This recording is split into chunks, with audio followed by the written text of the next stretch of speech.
Good morning. Today we discuss about an important key concept about machine learning. So far, we know about what is programming. For programming, what we used to do, we used to write a code. For what we need to write a code, what is the objective of the programming?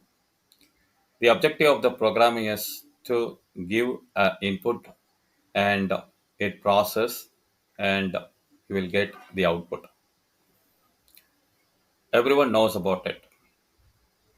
And the purpose behind of the program is whatever the repetitive jobs or repetitive aspects that we can do a program with a loop and we generate it and get the desired result. Till the 90s, we are in the world of programming. Everyone do the programming for everything to get the output and desired output for any specific problem. As near the years started in 2000, the data volume is grow like anything else, and it was not stick with the same kind of data which everyone deals with it. In today's world, today modern world, we are dealing with multiple variety of data, structured data, unstructured data, semi-structured data. How we can deal with that? Then the machine language which exists that give a new paradigm about the machine language. And if you see that the machine language here, you can see a data in the program done by the developer. The data is fed into a computer, and the program is written by the programmer, and we used to get output. With machine language, we have the same data which is given as an input, and the output is which is generated from the computer as a program and output you can see here. The difference is that the data which is mapped with the algorithm will process your data and give you the specific, the accurate results in terms of whatever the data volume is at. In machine language, we have three categories. One with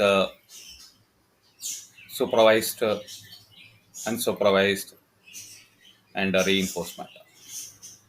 We need to think about here about the label data, the unlabeled data.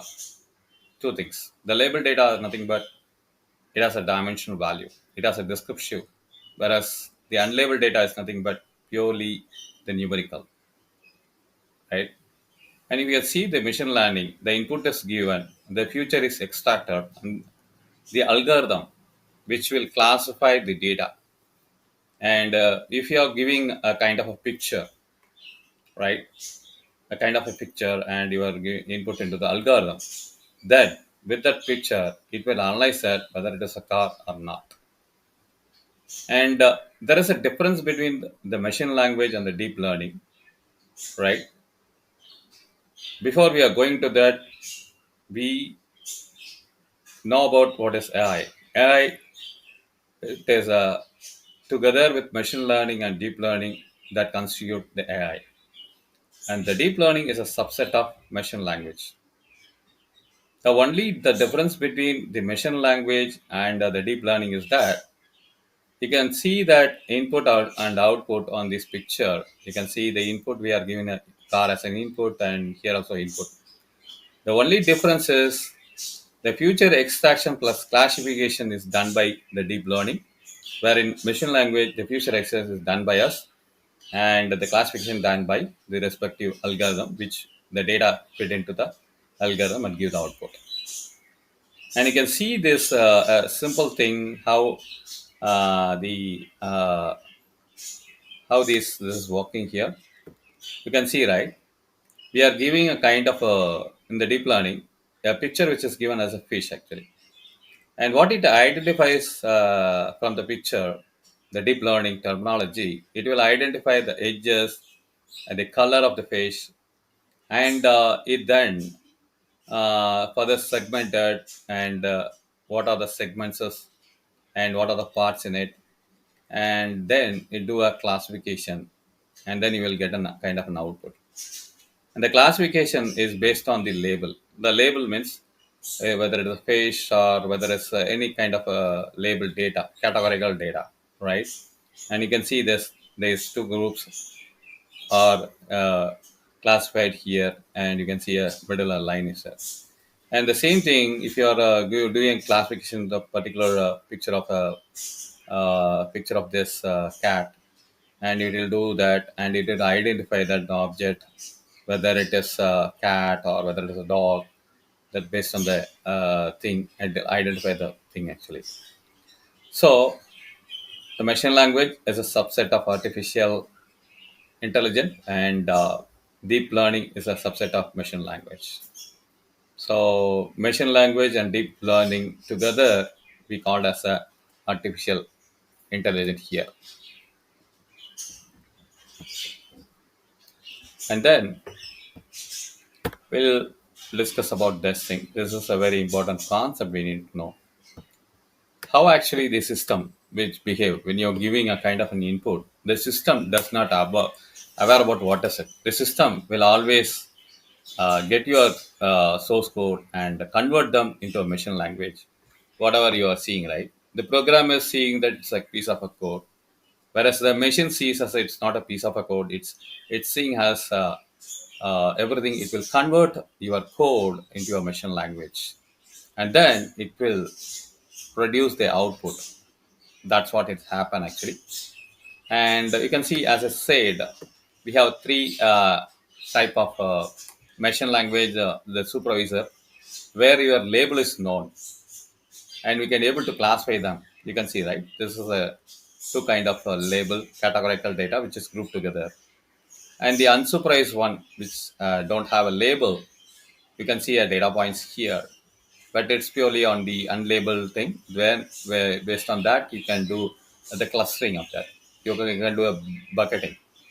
And the third one is called the reinforcement. The reinforcer is something like how we had learned from our earliest stage when we are learning ABCD in our school, right? So on based on practice, how we memorize it, how we can recollect now. So the same thing, what happens, the machine which will read the algorithm by itself and try to improvise on the successive times, and that will give the optimal output. So it's a kind of the machine read, understand, and interpret the model, the behavior, and it will correct the mistakes by its own with this knowledge through the successive observations, successful executions of the model. And we can see that how the data which is coming, the modeling your data, and your data which is split into two things, one with the training data and other with the test data. And so that 30 or 70% or 40 or 60%, and then it will test against these data with through an algorithm, and it will give you a kind of a output actually. So you can see this is how the structure of machine language here. You can see how the raw data which come over here,